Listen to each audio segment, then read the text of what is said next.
किस चैप्टर में है ये? दिखाओ मुझे, क्वेश्चन देता हूँ।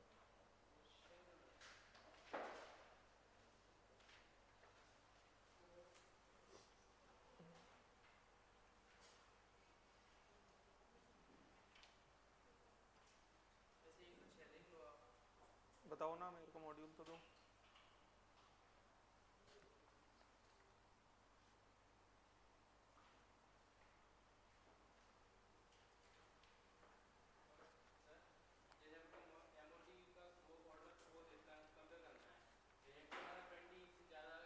नहीं आएंगे ना,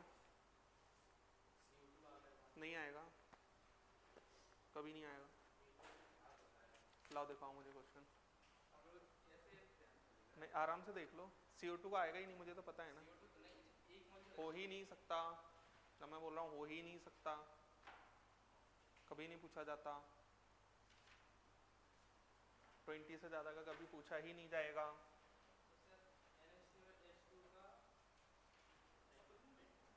क्या बताया है ये मैंने, H2O का ज़्यादा होगा।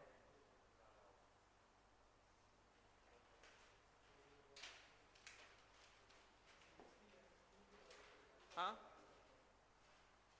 मॉलिक्यूलर ऑर्बिटल थ्योरी में कोई डाउट है या कहीं पे भी?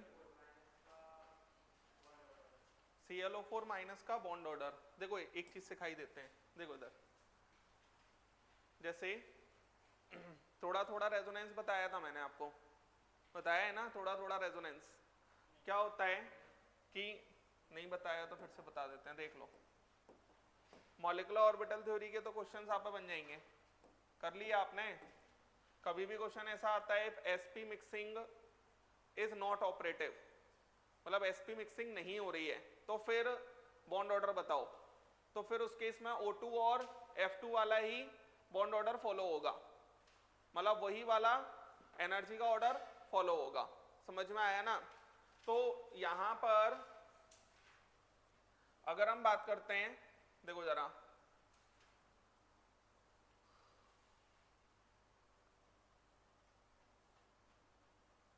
जैसे SO4 डाई नेगेटिव है,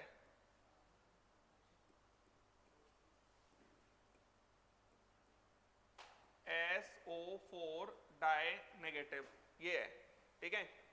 अब कभी भी पाई बॉन्ड के साथ ऑक्सीजन जुड़ा है, फिर वो सिंगल बॉन्ड के साथ O नेगेटिव जुड़ा है, तो इन केसेस में बॉन्ड ऑर्डर पूछा जाएगा। बात समझ में आ रही है? इन केसेस में क्या पूछा जाएगा? बॉन्ड ऑर्डर पूछा जाएगा। तो इन केसेस में बॉन्ड ऑर्डर कैसे निकाला जाता है? देखो इधर, ये नेगेटिव चार्ज, इतना तो आप ड्रॉपर हो जानते होगे, रेजोनेंस किया जा सकता है। रेजोनेंस अगर हम कर सकते, इन्हीं टाइप के रेजोनेंस में निकाला जा सकता है। ये हमारा क्या आ जाएगा?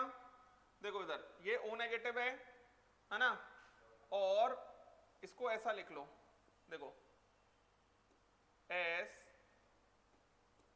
O negative, O negative, double bond O, double bond O, ठीक है।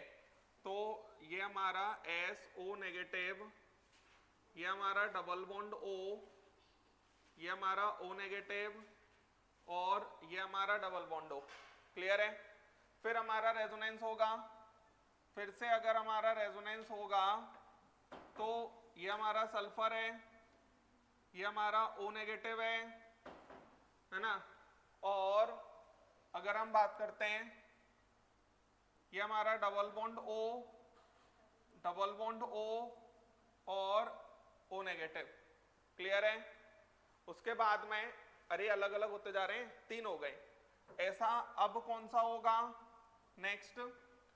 S, इसको आप ऊपर वाले को डबल बॉन्ड O लिख लो, डबल बॉन्ड O नेगेटिव। बात समझ में आ रही है?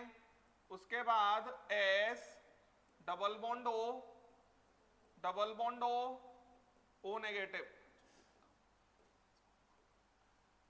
उसके बाद अब एक और केस बन सकता है, double bond O negative, O negative, double bond O। बात समझ में आया? तो ये डिफरेंट डिफरेंट कॉम्बिनेशन करके टोटल कितने बन जाएंगे हमारे? 6। अब आप कोई और नहीं बना सकते, कोई भी 2 पे नेगेटिव चार्ज लो बना चुके होंगे हम। आप कहोगे सर इस पे और इस पे ले लो, बन चुका। आप कहोगे सर इस पे ले लो, कोई कॉम्बिनेशन नहीं बन सकता। अब ये 6 बनेंगे, ये 6 हमारे। अब जैसे मान लो SO का बॉन्ड ऑर्डर निकालना है, तो SO का जो बॉन्ड ऑर्डर निकलेगा, आप क्या करो, किसी भी एक बॉन्ड को पकड़ लो, तो 1 + 1 + 1 + 2 + 2 + 2 divide by total number of resonating structures. बात समझ में आया? ये हमारे कितने रेजोनेटिंग स्ट्रक्चर होते हैं? 6 रेजोनेटिंग स्ट्रक्चर हैं। ये हमारे कितने रेजोनेटिंग स्ट्रक्चर हैं? 6। तो 6 अगर हमारे रेजोनेटिंग स्ट्रक्चर हैं, तो यहां पर आंसर कितना आ जाएगा? 1.5। समझ गए? तो जो SO का बॉन्ड ऑर्डर है वो कितना आ रहा है? 1.5 आएगा। और अगर हम फॉर्मल चार्ज देखेंगे ऑक्सीजन पर, तो यहाँ के फॉर्मल चार्ज कैसे निकालेंगे? एक ऑक्सीजन पकड़ लो, -1 -1 -1 +0 +0 +0 डिवाइड बाय 6, कितना आएगा ये? 0.5। क्लियर? ये सिंगल बॉन्ड नहीं दिख रहा तुमको? सिंगल बॉन्ड का मतलब 1 होता है, डबल बॉन्ड का मतलब 2 होता है। कोई भी एक पकड़ लेंगे तो ये 1 1 1 2 2 2, यहां पर पकड़ लो 1 2 2 1 2 1, किसी से भी निकालो, बॉन्ड ऑर्डर सेम आएगा। बात समझ में आया क्या कहा मैंने? लिख लें।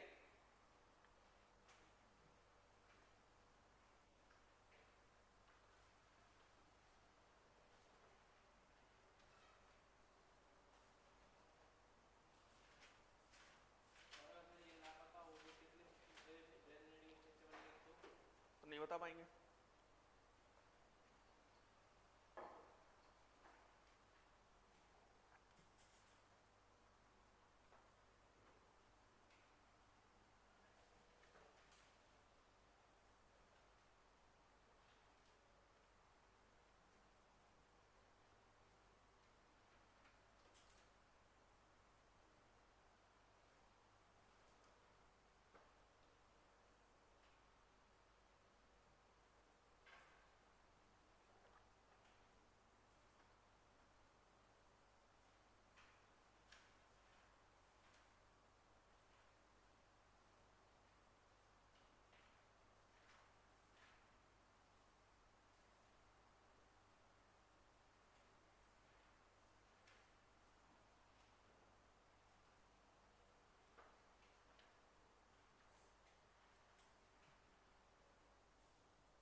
लेकिन ये सिर्फ इन्हीं टाइप के स्ट्रक्चर्स में निकाला जा सकता है जहां पर रेजोनेंस इस टाइप का हो रहा हो, डबल बॉन्ड हो और सिंगल बॉन्ड ओ नेगेटिव।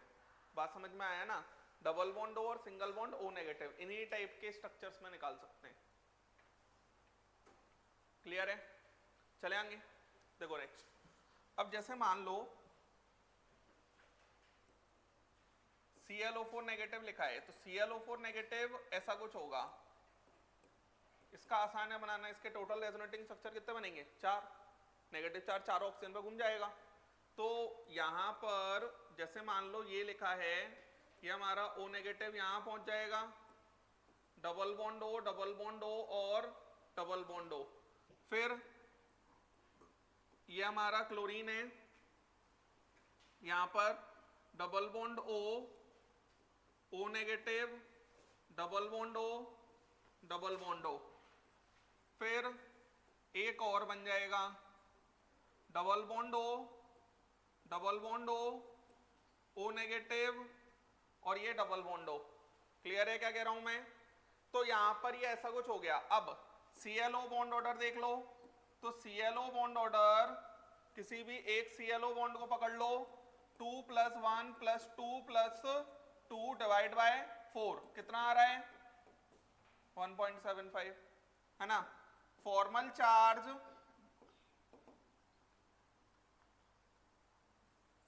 अब फॉर्मल चार्ज ऑन ऑक्सीजन, किसी भी एक ऑक्सीजन को पकड़ लो, 0 प्लस 0 -1 प्लस 0 डिवाइड बाय 4 कितना आ जाएगा, माइनस का 0.25। बच्चों CO3 डाइनेगेटिव ये भी लिखा जा सकता है। देखो CO3 डाइनेगेटिव ऐसा होता है, सिर्फ इन्हीं टाइप के रेजोनेंस में बॉन्ड ऑर्डर निकाल सकते हैं इस मेथड से। अब मैं क्या कर सकता हूं इसमें, CO negative double bond O और ये O नेगेटिव, क्लियर है। उसके बाद O नेगेटिव इसके साथ आ जाएगा, अरे बोलो, इसके अलावा कोई भी नहीं बनेगा, बात समझ में आ रही है। तो पहले इन दोनों के साथ, फिर इन दोनों के साथ, फिर इन दोनों के साथ, बस ये बन रहा होगा।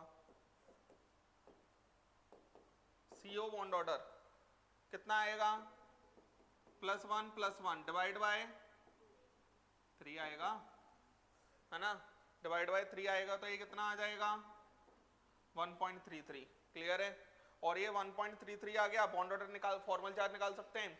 इन बॉन्ड्स को ऐसे शो कर दिया जाता है, COOO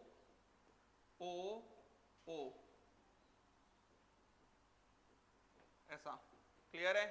और ये हमारा del negative del negative del negative. Formal charge का मतलब है हम इन टाइप के स्ट्रक्चर्स में डेल नेगेटिव की वैल्यू निकाल सकते हैं, निकालना सिखा दिया मैंने आपको, लिख लें।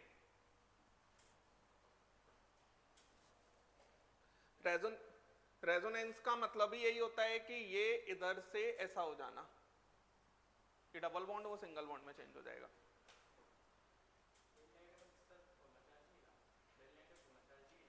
हाँ, लेकिन डेल नेगेटिव की कोई वैल्यू नहीं लिखी ना हमने, फॉर्मल चार्ज से वैल्यू निकाल सकते हैं, हर जगह नहीं निकाल सकते, इन टाइप के स्ट्रक्चर में निकाल सकते हैं, रेजोनेंस करके बॉन्ड ऑर्डर निकाल सकते हैं।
चले,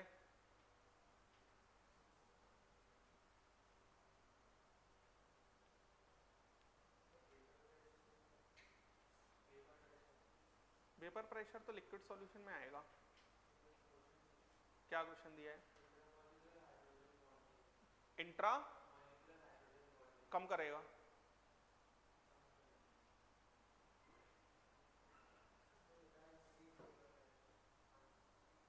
इंट्रामोलिकुलर, इंटर या इंट्रा,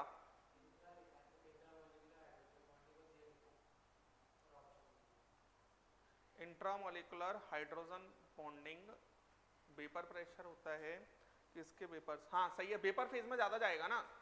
वेपर प्रेशर का मतलब ये होता है जैसे किसी भी टेम्परेचर पे मान लो इस पानी को हीट कर रहे हैं तो इसको कवर कर दो ऊपर से, तो ये वेपर में जाएगा, एक टाइम पे इक्विलिब्रियम आ जाता है, जितने लिक्विड वेपर में उतने वेपर लिक्विड में, तो उस टाइम पर जो वेपर प्रेशर एग्जिट करती हैं that is termed as vapour pressure. तो वेपर ज्यादा कब जाएंगी, जब मॉलिक्यूल लिक्विड के मॉलिक्यूल्स में अट्रैक्शन कम होगा, इंट्रा में अट्रैक्शन कम होता है तो वेपर प्रेशर बढ़ जाएगा ऐसे।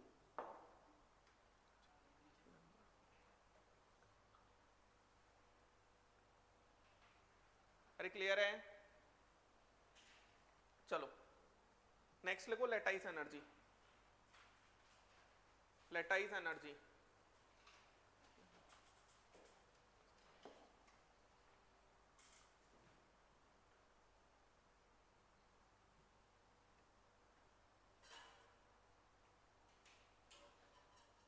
लेटाइस एनर्जी लिखो, amount of energy, amount of energy,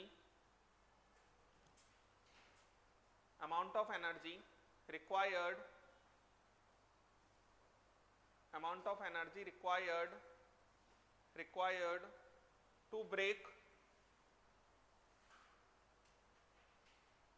amount of energy required to break 1 mole, to break 1 mole of ionic solid lattice, to break 1 mole of ionic solid lattice, ionic solid lattice into its gaseous, into its gaseous cation and anion, into its gaseous cation and anion, or vice versa, or vice versa. Lattice energy can be, lattice energy can be positive or negative, lattice energy can be positive or negative, lattice energy can be positive or negative, can be positive or negative. तो यहां पर जैसे मान लो मेरे पास NaCl लिखा है 1 मोल, 1 मोल NaCl solid लिखा हुआ है बच्चों। अब इसको गैसियस कैटायन और गैसियस एनायन में तोड़ने में जो भी एनर्जी लगेगी दैट इज लेटाइस एनर्जी। बात समझ में आया? क्या कहा जाएगा इसको? Lattice energy. अगर मैंने इसको उल्टा लिख दिया, Na positive gas plus Cl negative gas gives NaCl solid, तो फिर क्या होगा? करस्पॉन्डिंग एनर्जी रिलीज होगी। इसे क्या कहा जाएगा? Lattice energy. बात समझ में आ रहा है? ये जो लेटाइस एनर्जी होता है बच्चों, इसका फॉर्मूला होता है K इंटू में चार्ज ऑफ कैटायन इंटू में चार्ज ऑफ एनायन अपॉन में radius of cation plus radius of anion, that is lattice energy. Lattice energy में चार्ज वेरी हो रहा है तो चार्ज के अकॉर्डिंग किया जाएगा, और अगर चार्ज कांस्टेंट है तो हम रेडियस के अकॉर्डिंग आंसर देंगे। K हमारा पैकिंग कांस्टेंट होता है, K हमारा पैकिंग कांस्टेंट होगा, लिख लें।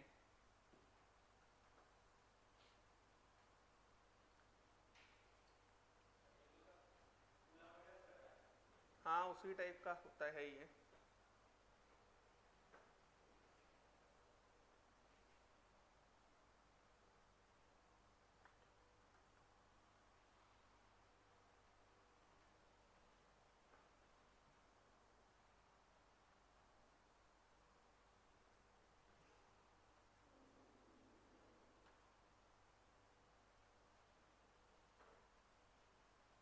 आपका टेस्ट नेक्स्ट संडे होगा,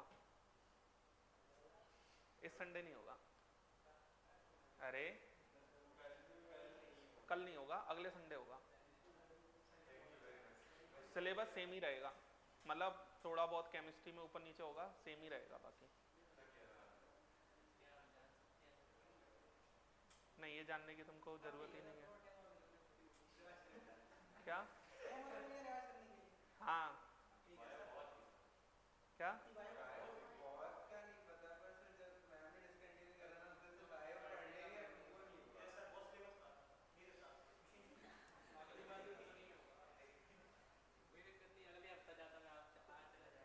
क्या? कौन से घर? गाँव?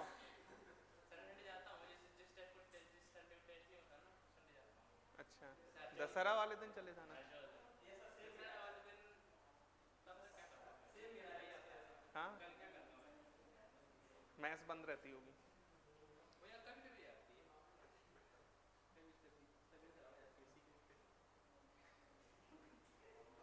अरे ठीक है, खत्म हो गया, क्यों इतना टेंशन ले रहे हो।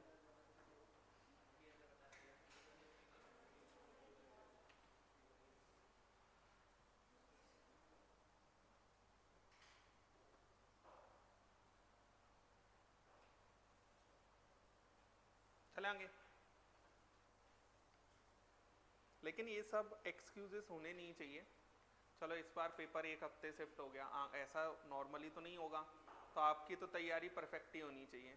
आपको ये सब नहीं सोचना चाहिए, है ना। एज अ ड्रॉपर ये सब अपने पे ही रिस्क ले रहे हो, है ना। ड्रॉपर हो तुम लोग और अपने पे ही रिस्क लेना, ये कोई अच्छी चीज थोड़ी है।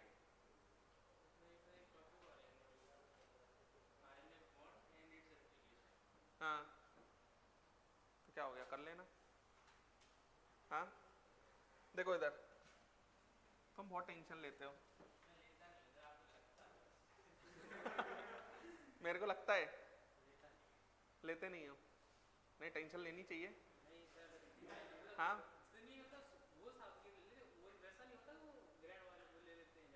कौन से जो डीप चले जाते हैं। अब नहीं होता, मतलब कब होता था। अच्छा, तो अब टेस्ट दे के जाते हो और नंबर जैसे कम आते हैं तो क्या होता है। कोई टेंशन नहीं। तो फिर कैसी टेंशन होती है कि कुछ अच्छा करना है। अच्छा, तो नीट तो एक ही बार होता है साल में। हाँ, नीट में थोड़ी ऐसा कह पाओगे। हाँ,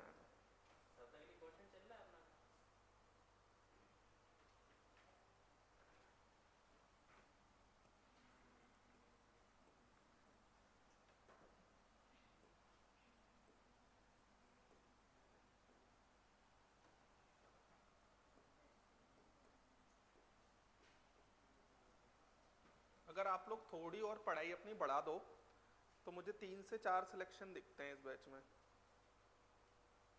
थोड़ी सी पढ़ाई और बढ़ानी पड़ेगी, समझ में आया ना। और शांति से पढ़ाई करोगे तो मुझे लगता है कि 3 से 4 सिलेक्शन इस बैच में से, मतलब जो कि अगर इस साल का पेपर आएगा तो अब 500 मार्क्स आ जाएंगे। सिलेक्शन का मतलब मैं उसकी बात करता हूँ, मैं वो बात नहीं करता कि पता नहीं कौन सा कॉलेज वॉलेज, नहीं।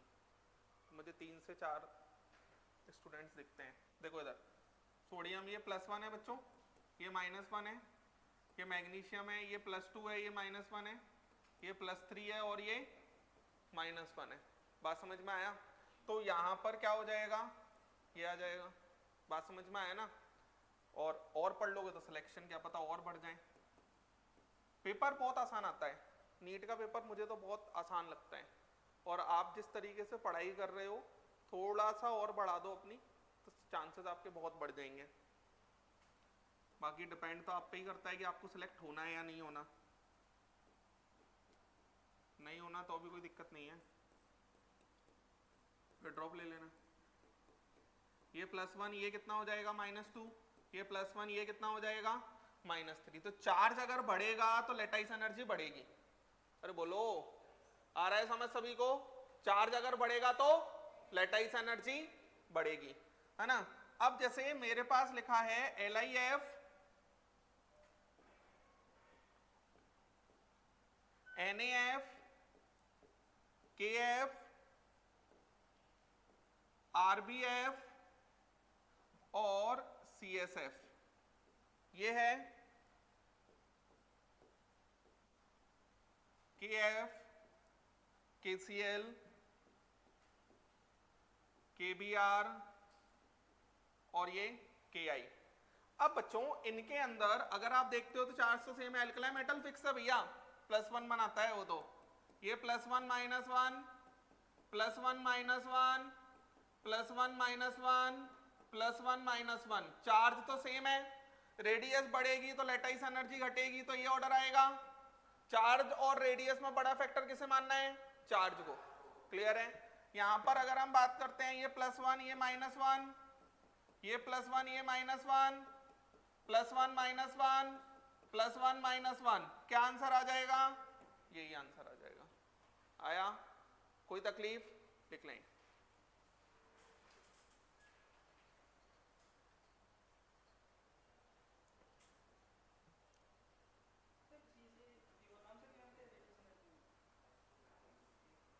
लेटाइस एनर्जी को और किसी नाम से किससे?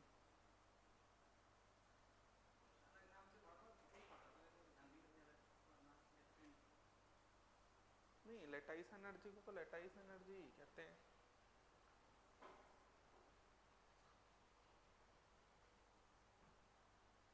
तुम्हारा ट्यूशन चल रहा है आजकल कि नहीं? हाँ, चल रहा है। किस क्लास के बच्चे आ रहे हैं? 11th के पढ़ा रहे हो कि नहीं? बॉन्डिंग चालू कर दिया तुमने 11th के बच्चों के लिए? सेकंड कौन सा है 11th में? Atomic, atomic structure.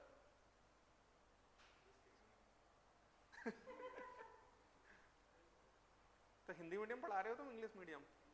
सारे?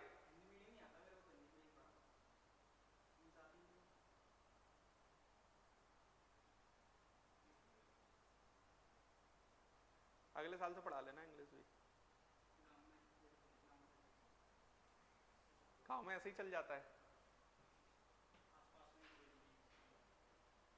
बच्चे भी नहीं है इंग्लिश मीडियम कोई?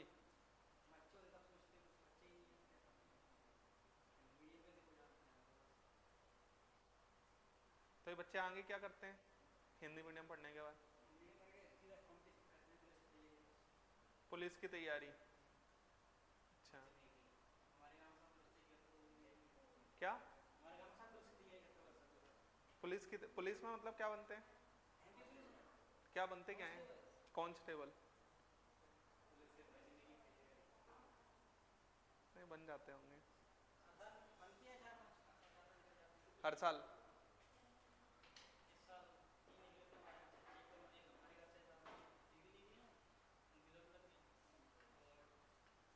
और ये एसएससी वगैरह? एसएससी थोड़ा टफ, एसएससी थोड़ा टफ हो जाता है ना? तो कौन, ये पुलिस वाले में इंग्लिश नहीं आती क्या? मैथ और रीजनिंग आती है बस? तो इसमें फिजिकल नहीं होता? 800 मीटर क्वालिफाइंग रहता होगा वो तो। फिजिकल क्या क्या होता है उसमें? अरे बात मत करो यार।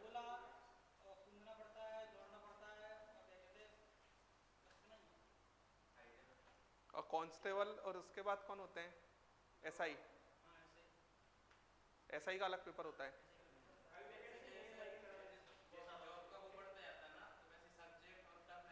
हाँ, वो तो फैक्ट है ना। अब तुम यूपीएससी का एग्जाम देने जाओगे, कलेक्टर बनना है तुमको, तो उसी हिसाब से होगा वो तो। नहीं, मुझे इन सब का यूपीएससी वगैरह का तो पता है। ये एमपी पुलिस वुलिस का समझ में नहीं आता मेरे को, कैसे क्या चलता है उनका। आईपीएस वाला समझ में आता है मुझे। और जो एमपीपीएससी से बनते हैं, ये जो क्या कहते हैं, डीएसपी वगैरह बनते हैं ना, उससे फॉरेस्ट की जॉब्स बहुत अच्छी होती हैं। फॉरेस्ट की जॉब्स में आपको टेंशन नहीं है। नहीं, जाना तो पड़ता है, लेकिन फॉरेस्ट की जॉब्स ठीक होती हैं। फॉरेस्ट फॉरेस्ट की जॉब्स में एक तो क्या है कि जैसे यूपीएससी से होती है एक आईएफएस, इंडियन फॉरेस्ट सर्विस, उससे डीएफओ बनते हैं ये। हाँ, पूरा मतलब पूरा आपके आसपास का जो होता है ना फॉरेस्ट एरिया, वो पूरा आपके अंडर में आता है।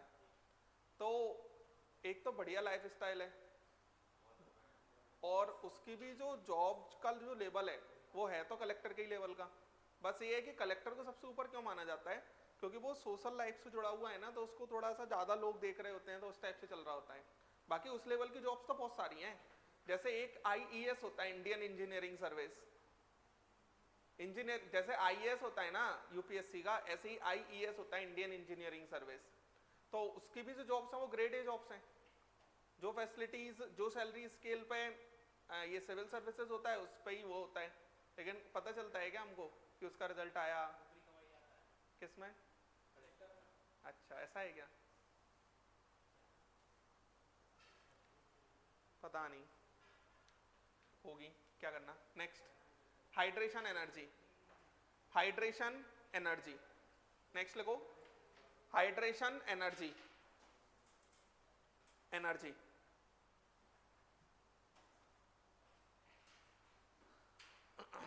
लिखो एक line, amount of energy released, amount of energy released when 1 mole of gaseous cation, when 1 mole of gaseous cation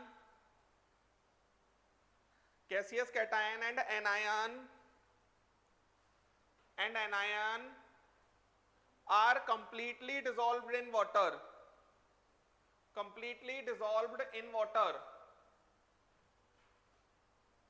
completely dissolved in water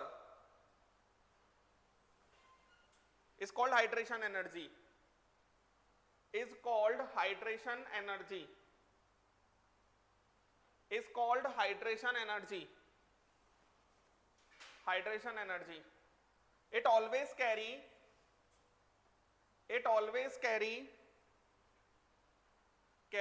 negative sign, negative sign. देखो उधर, जैसे बच्चों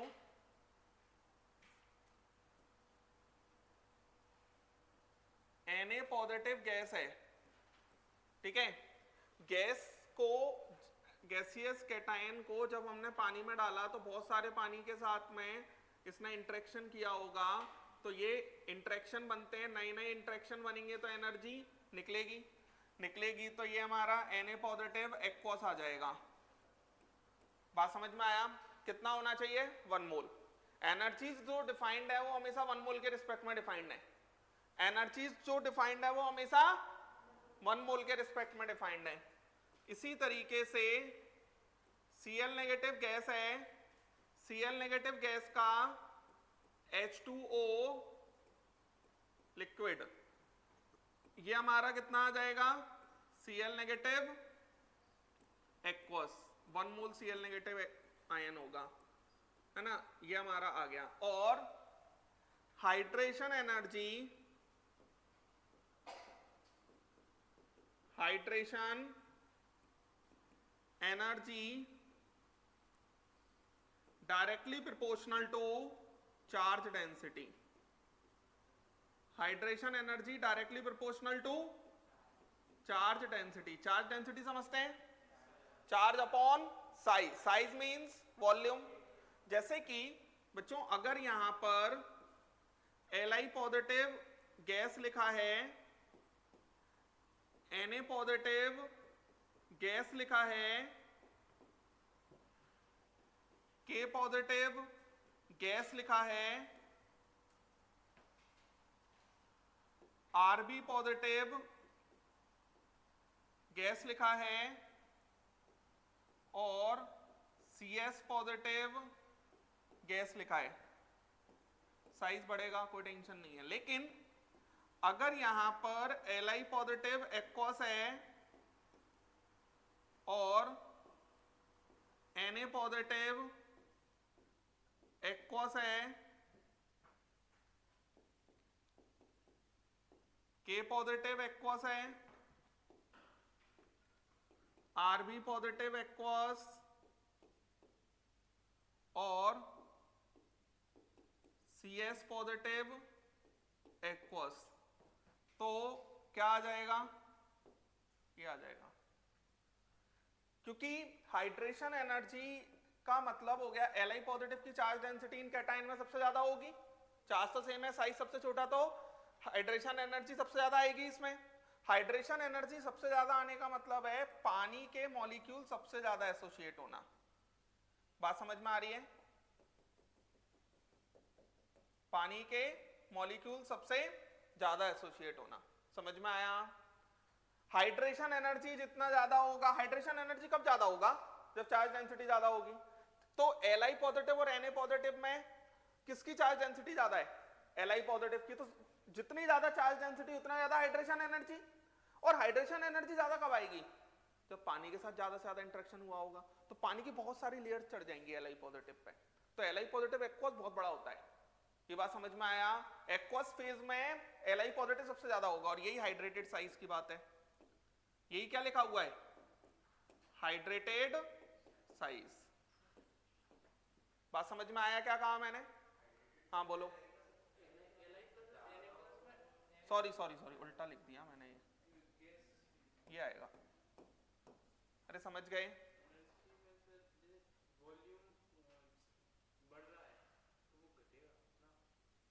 अगर Li पॉजिटिव का वॉल्यूम कम है, वॉल्यूम कम है तो अरे सबसे छोटा साइज होता है ना Li एक्वस फेज। अरे एक्वस फेज तो बाद में बनेगा, पहले तो हमें गैसियस फेज के रिस्पेक्ट में साइज देखना पड़ेगा ना।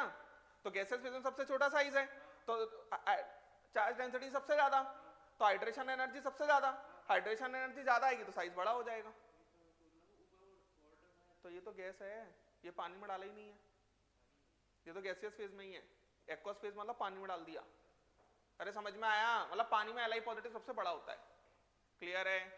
अगर हम यहां पर लिखेंगे F negative gas, Cl negative gas, Br negative gas, I negative gas, क्या होगा? ये ऑर्डर आएगा। लेकिन अगर मैंने लिखा F negative aqueous, Cl negative aqueous, Br negative aqueous, I negative aqueous, तो यहां पर ये आ जाएगा, और यही हमारा किसका साइज होगा बच्चों? हाइड्रेटेड। यही हमारा हाइड्रेटेड साइज। समझ में आया क्या कहा मैंने? लिख लें क्या?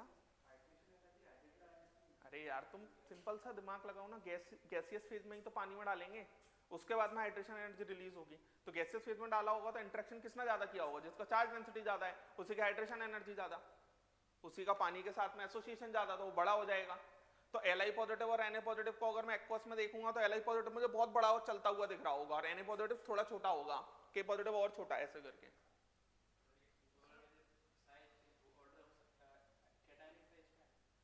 वो तो नॉर्मल गैसियस फेज में है कैटाइनिक साइज का, उसका हाइड्रेशन एनर्जी को लेना देना नहीं है। हाँ हाँ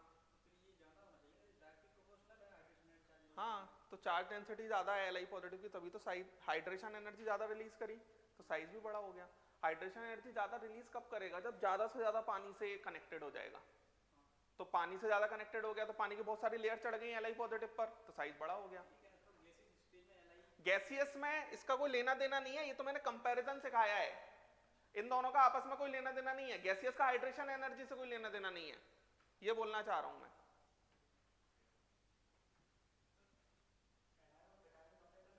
बिल्कुल कर सकते हैं। एनायन और कैटाइन को कंपेयर करने में हम कैटाइन की हाइड्रेशन एनर्जी ज्यादा कहेंगे, क्योंकि कैटाइन का साइज छोटा मानेंगे हम एनायन से, तो ऐसे करके दिमाग लगाएंगे।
बच्चों एक बात और समझ लो, एक टर्म होता है जिसे कहा जाता है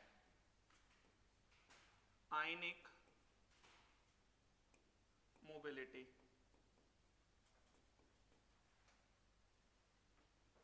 ionic mobility is inversely proportional to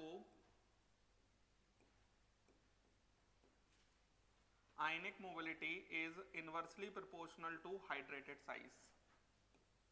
Ionic mobility is inversely proportional to hydrated size. जैसे Li पॉजिटिव, आप खुद ही सोचो ना, आयनिक मोबिलिटी का मतलब होता है आयन का चलना। कहां पर चलना? पानी में। बड़ा होगा तो आसानी से चल नहीं पाएगा, तो मोबिलिटी कम होगी। समझ में आ रहा है? तो Li positive aqueous Na positive aqueous K positive aqueous Rb positive aqueous CS positive aqueous.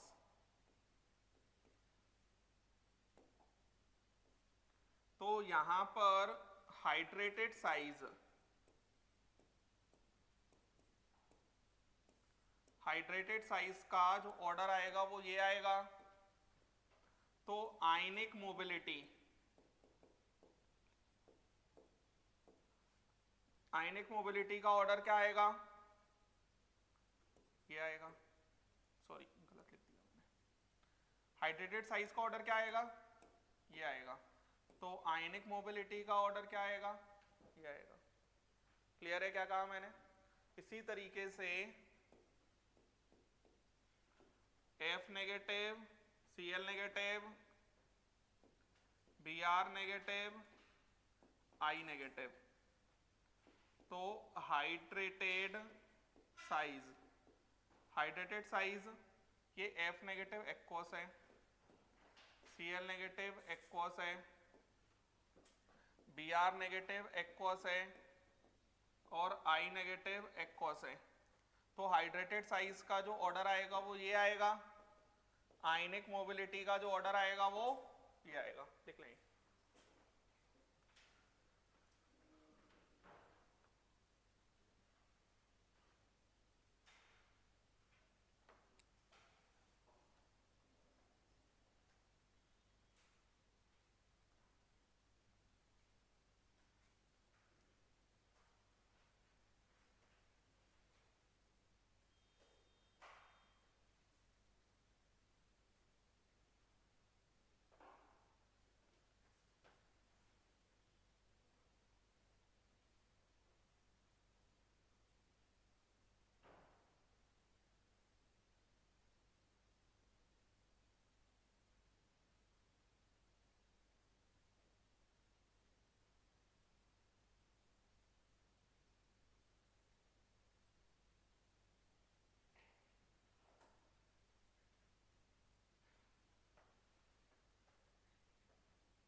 चलेंगे, समझ गए ये बातों को?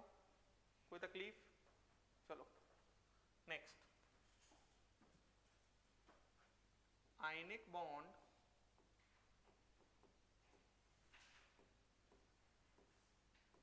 और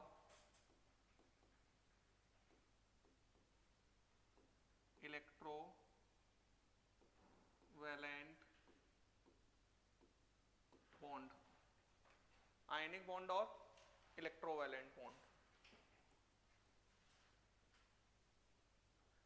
ये हमारा पहले तो आयनिक बॉन्ड जो होता है वो नॉन डायरेक्शनल इन नेचर होता है, नॉन डायरेक्शनल इन नेचर। ठीक है, देखना जरा, जैसे सोडियम है, सॉलिड है, ठीक है, और हाफ Cl2 गैस है। क्लोरीन गैसियस फॉर्म में मिलता है, मेटल सॉलिड फॉर्म में मिलते हैं, है ना। तो यहाँ पर ये हमारा इसके थ्रू NaCl सॉलिड बनेगा, ठीक है। इसको हम डिफाइन कर देते हैं, 1 मोल बना रहे होंगे तो ये delta H formation of NaCl हो जाएगा, ठीक है। अब मेटल सॉलिड फॉर्म में होगा, क्लोरीन गैसियस फॉर्म में होगा, तो पहले मुझे इलेक्ट्रॉन देना है, इलेक्ट्रॉन लेना है, सबको गैसियस फॉर्म में ले जाना पड़ेगा। 1 मोल Na रहा होगा तभी 1 मोल NaCl बनेगा। तो यहाँ पर सोडियम सॉलिड से सोडियम गैस में चेंज होगा, 1 मोल होगा तो इसको कहा जाएगा डेल्टा H सब्लिमेशन। क्या कहा जाएगा? सब्लिमेशन। डेल्टा H सब्लिमेशन का मतलब यही होता है energy required to convert 1 mole of solid into gas. Clear है क्या कहा मैंने? उसके बाद में अब ये गैसियस फॉर्म में से क्या करेगा? डेल्टा H आयोनाइजेशन एनर्जी क्या बनाएगा? ये Na positive gas.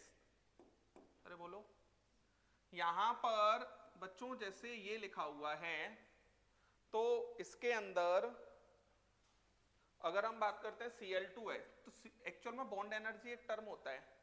Bond energy क्या करता है? 1 मोल ऑफ अ बॉन्ड को अलग अलग फॉर्म में तोड़ना। तो यहाँ पर हाफ मोल है, Cl2 है ना ये, तो Cl2 1 मोल होगा, लेकिन इसका कितना मोल है यहाँ? आधा। तो हाफ इंटू में delta H bond energy of Cl2 ये आ जाएगा। तो यहां पर ये हमारा Cl गैस हो गया और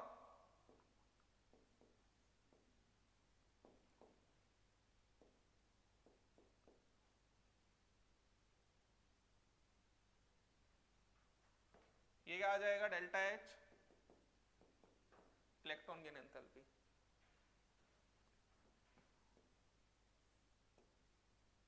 क्या हो जाएगा ये क्या लिखा है? लेटाइस एनर्जी, अभी सिखाया था। अरे समझ में आया? ये क्या लिखा है? Lattice energy. ये हमारा आयनिक बॉन्ड फॉर्मेशन का पूरा एक पैटर्न है। बच्चों एक लॉ होता है, hedge law of constant heat summation. Hedge law क्या कहता है? एक रिएक्शन को आप एक स्टेप में करो चाहे 10 स्टेप में करो, नेट हीट एक्सचेंज सेम रहेगा। अभी आगे थर्मोकेमिस्ट्री में बताऊंगा ये बात में। तो यहां पर क्या लिख दोगे आप? डेल्टा H फॉर्मेशन बराबर delta H sublimation, delta H sublimation plus delta H ionisation energy plus half delta H bond energy of Cl2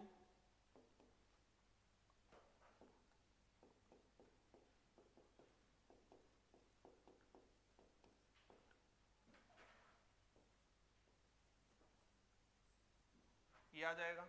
बच्चों ये जो 3 एनर्जीज हैं ये हमारी रिक्वायर्ड एनर्जी हैं।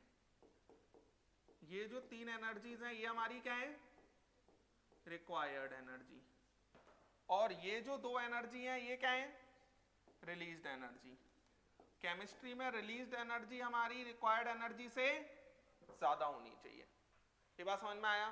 मतलब लगने वाली एनर्जी कम से कम हो और निकलने वाली एनर्जी ज्यादा से ज्यादा हो, तभी वो प्रोसेस फेवरेबल रहा होगा, तभी वो आयनिक बॉन्ड फॉर्मेशन फेवरेबल रहा होगा। बात समझ में आया? ये लिखो आप, फिर मैं और बनाता हूं। इसको बॉर्न हैवर साइकिल भी कहा जाता है। क्या कहा जाता है? Born Haber cycle. सीखा होगा आपने। चलो, क्या सब्लिमेशन का मतलब ही होता है सॉलिड से गैस जाना। और जहां पर भी मैं डेल्टा H लिखूंगा ना वो हमेशा 1 मोल के लिए होगा। लिखें ये क्या? मैं तो किल कर दिया। हैवर्स प्रोसेस नहीं कह रहा हूं मैं, बॉर्न हैवर साइकिल कह रहा हूं। कोई बात नहीं, चलता है।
दूसरा बनाते हैं। जैसे मेरे को MgO बनाना है, ठीक है, बनाओ जरा। तो मैग्नीशियम रहेगा सॉलिड में और O2 रहेगा गैस में। बनाना जरा, वही 1 मोल बनाना है। यहाँ पर लेटाइस एनर्जी नेगेटिव क्यों ली है? क्योंकि गैस से सॉलिड बन रहा है और सॉलिड को तोड़ना पड़ता है तो लेटाइस एनर्जी पॉजिटिव ली जाती है। समझ में आ रहा है ना?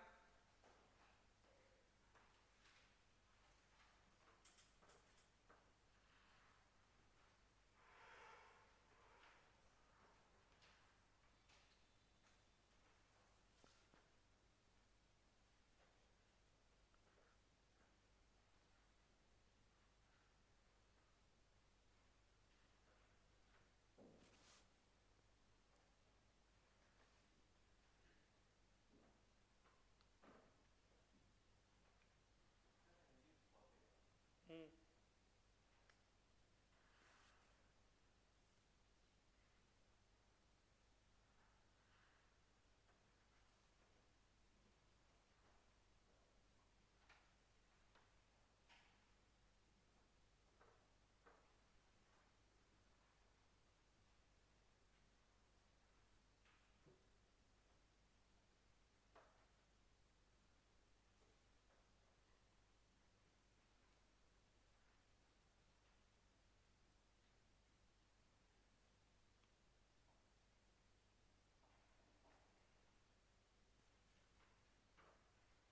चलें, देखो ये हो जाएगा हमारा डेल्टा H सब्लिमेशन, तो ये क्या आ जाएगा? गैस। अब यहाँ पर डेल्टा H आयोनाइजेशन एनर्जी 1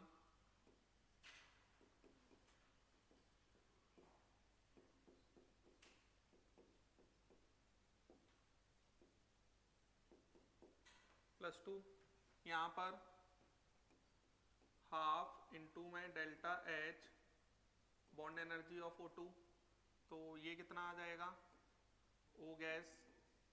और यहाँ पर delta H electron gain enthalpy 1, ये हमारा O नेगेटिव, और delta H electron gain enthalpy 2, ये हमारा O2 नेगेटिव, और ये हमारा क्या आ जाएगा? Lattice energy. बात समझ में आ रहा है? लिख लेंगे ना ये, तो है ना बच्चों? एक बात बताओ, ये दोनों को मिलाकर प्रोसेस एंडोथर्मिक होगा या एक्सोथर्मिक? हाँ, एंडोथर्मिक। बताया था कोई भी एटम 2 इलेक्ट्रॉन लेता है तो ओवरऑल एंडोथर्मिक होता है। बात समझ में आया? नेक्स्ट Al2O3 बनाओ, Al2O3 बनाओ जरा।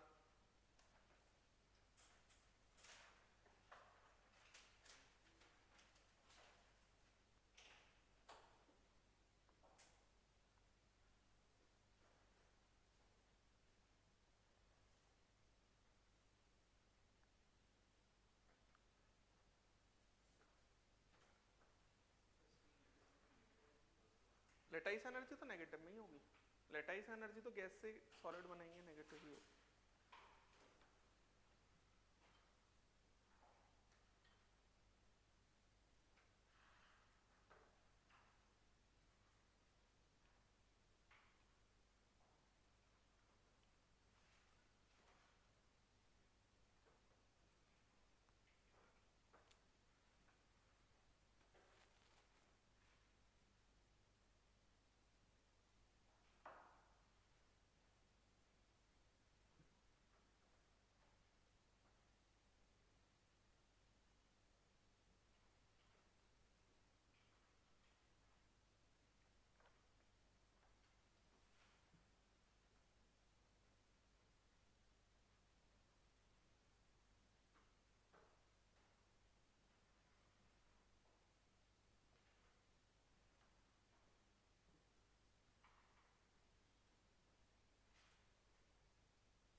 आयनिक बॉन्ड बनता कैसे है ये है बस,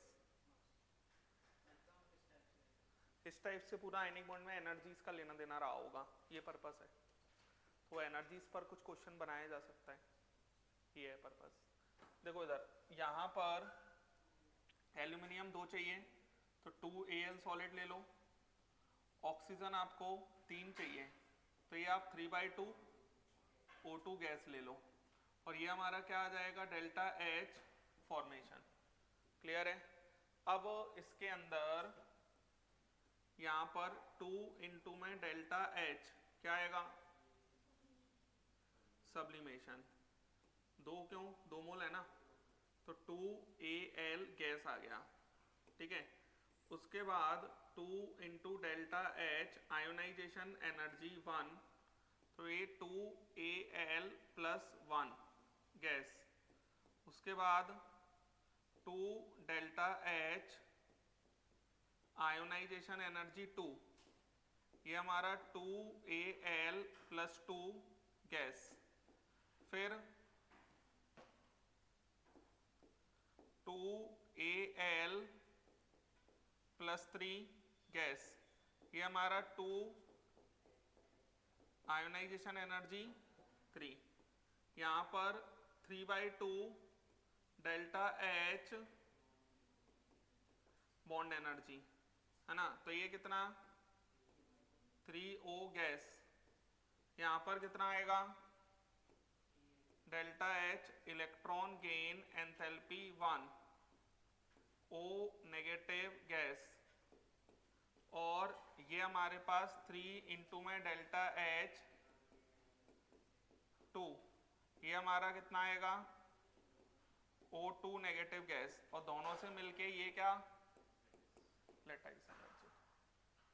क्लियर है? लिख लें, समझ गए ना? चले आगे। तो ये बॉर्न नंबर साइकिल और formation of ionic bond. Ionic bond को कभी ऐसे नहीं पढ़ा जाता कि इस डायरेक्शन में बनेगा, जैसे कोवेलेंट बॉन्ड में हाइब्रिडाइजेशन वगैरह पढ़ के स्ट्रक्चर पढ़े हैं ना, तो ऐसे आयनिक बॉन्ड में ये सब स्ट्रक्चर वगैरह की कोई बात नहीं होगी। क्लियर है क्या कह रहा हूं मैं? चलो आगे चलते हैं। अब नेक्स्ट हम सीखते हैं बच्चों, हटा दूं ये बच्चों, नेक्स्ट फजान्स रूल, लास्ट टॉपिक है ये इस चैप्टर का, है ना? क्या नहीं सिखाएंगे? Next फजान्स rule. अगर हम फजान्स रूल की बात करते हैं, मैंने आपको बोला था ना तो कोई बॉन्ड परफेक्टली कोवेलेंट होता, ना कोई बॉन्ड परफेक्टली आयनिक होता। तो यहां पर होता क्या है, जैसे मान लो कैटायन है तो ये न्यूक्लियस हो गया, ये पॉजिटिव चार्ज हो गया, ठीक है ना। अगर हम कैटायन की बात करते हैं तो यहां पर ये हमारा कैटायन है, और यहां पर ये हमारा क्या है, एनायन है। कैटायन पे मान लेते हैं सरफेस पे पॉजिटिव चार्ज होगा, एनायन पर सरफेस पे। तो बच्चों होता क्या है कि कैटायन और एनायन बहुत दूर हैं, कैटायन एक जगह पर बैठा हुआ है, एनायन आता जा रहा है आता जा रहा है। तो कैटायन क्या करता है कि एनायन के इलेक्ट्रॉन क्लाउड को अपनी साइड खींचना स्टार्ट कर देता है। इलेक्ट्रॉन क्लाउड को अपनी साइड खींचना स्टार्ट कर देगा तो इलेक्ट्रॉन क्लाउड कुछ ऐसा हो जाता है, कुछ ऐसा हो गया था, ये शेयरिंग हो गई इलेक्ट्रॉन्स की, शेयरिंग टाइप देखने लगी। तो इसी तरीके से आयनिक बॉन्ड के अंदर भी क्या आना चालू हो जाता है, कोवेलेंट कैरेक्टर। जब परफेक्टली दूर दूर होते हैं तो कंप्लीटली सिमेट्रिकल होती है, लेकिन जैसे ही दोनों एक दूसरे के पास आते हैं तो एनायन के इलेक्ट्रॉन क्लाउड को कैसा कर लिया जाता है, खींचना चालू कर दिया जाता है। ये बात समझ में आया? अब फजान्स रूल ने यही कहा कि भैया आयनिक बॉन्ड के अंदर ही कोवेलेंट कैरेक्टर होगा इस तरीके से। अब आयनिक बॉन्ड के अंदर कितना कोवेलेंट कैरेक्टर होगा ये डिपेंड करेगा कि कैटायन कितना ज्यादा एनायन को खींच सकता है। इसको कहा जाता है पोलराइजिंग पावर ऑफ कैटायन। क्या कहा जाता है? पोलराइजिंग पावर ऑफ कैटायन, कि कितना ज्यादा खींच पाएगा। और एनायन का इलेक्ट्रॉन क्लाउड कितना ज्यादा खींचेगा, इसे कहा जाएगा पोलराइजेशन ऑफ एनायन। क्या कहा जाएगा? Polarisation of anion. बात समझ में आया? ये बनाओ जल्दी से।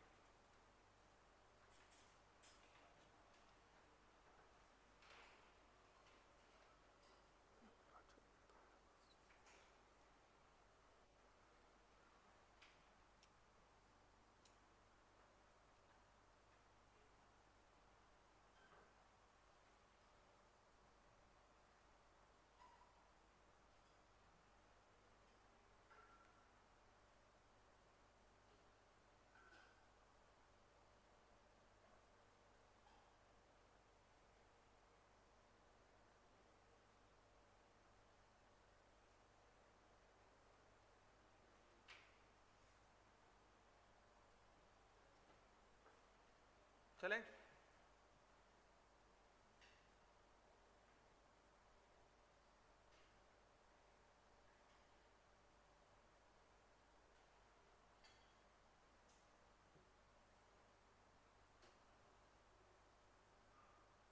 लिखो एक line,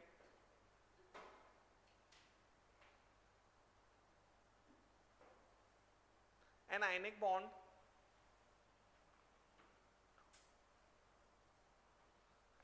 bond is formed by direct combination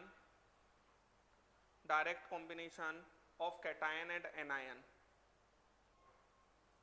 Direct combination of cation and anion.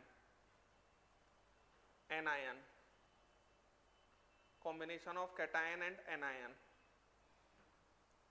An isolated state electron density of both ions is spherically symmetrical.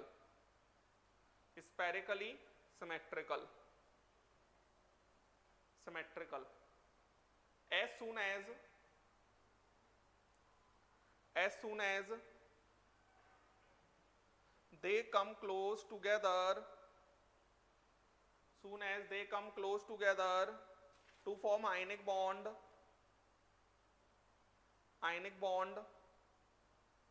positive charge on cation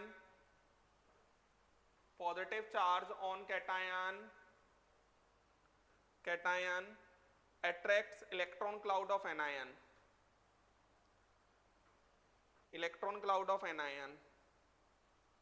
and simultaneously repels nucleus of anion. As a result of this,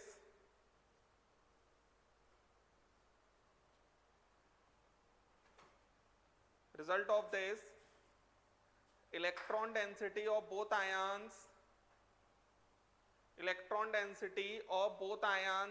get distorted.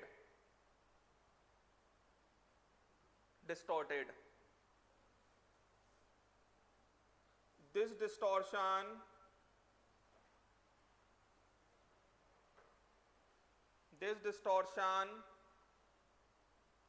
in electron cloud of anion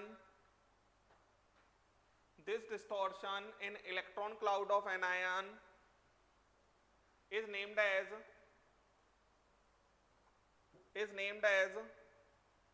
polarization or polarizability of anion,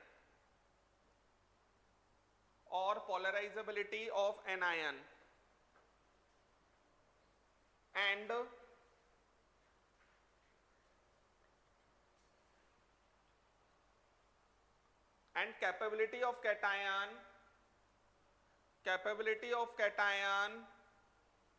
to distort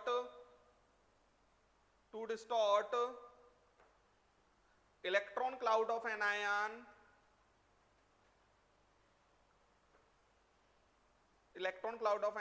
is named as polarizing power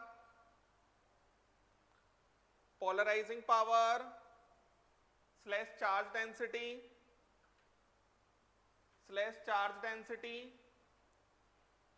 slash ionic potential of cation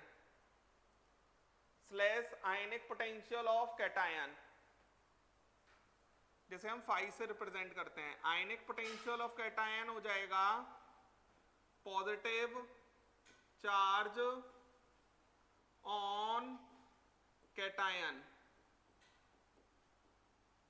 upon में size of cation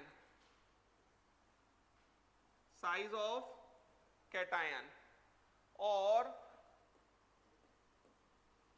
phi directly proportional to Z effective on valence cell, phi directly proportional to Z effective on valence cell। तो cation कितना ज्यादा polarise करेगा, इसे cation की polarising power कहा जाएगा, और एनायन जितना ज्यादा पोलराइज होगा उसे एनायन का पोलराइजेशन कहा जाएगा। ये बात समझ में आया? उसे एनायन का पोलराइजेशन कहा जाएगा। बात समझ में आ रही है? नेक्स्ट हम बात करते हैं factors affecting polarisation of anion. Factors affecting polarisation of anion, affecting polarisation of anion. बच्चों एक बात समझो, कैटायन छोटे से छोटा हो तो जेड इफेक्टिव ज्यादा से ज्यादा होगा, तो पोलराइजिंग पावर ज्यादा से ज्यादा होगी, और एनायन बड़े से बड़ा हो तो उसका अपने ही इलेक्ट्रॉन पे कंट्रोल नहीं रह पाएगा, तो इलेक्ट्रॉन आसानी से खींचेगा कैटायन की साइड। बात समझ में आ रही है? तो पोलराइजेशन ज्यादा से ज्यादा मींस कोवेलेंट कैरेक्टर ज्यादा से ज्यादा होने के लिए कैटायन का साइज छोटे से छोटा हो और एनायन का साइज बड़े से बड़ा हो। ये सिंपल लॉजिक है। सबसे पहला factors affecting polarisation of anion में सबसे पहला लिखो चार्ज। सबसे पहला लिखो चार्ज। सबसे पहला लिखो चार्ज। लिखो as positive charge, as positive charge on cation increases, positive charge on cation increases and negative charge on anion increases, negative charge on anion increases, on anion increases, polarization of anion in both cases increases। समझ गए? Positive charge बढ़ेगा तो size घटेगा, negative charge बढ़ेगा तो size बढ़ेगा। Next लिखो size. Size लिखो एज साइज ऑफ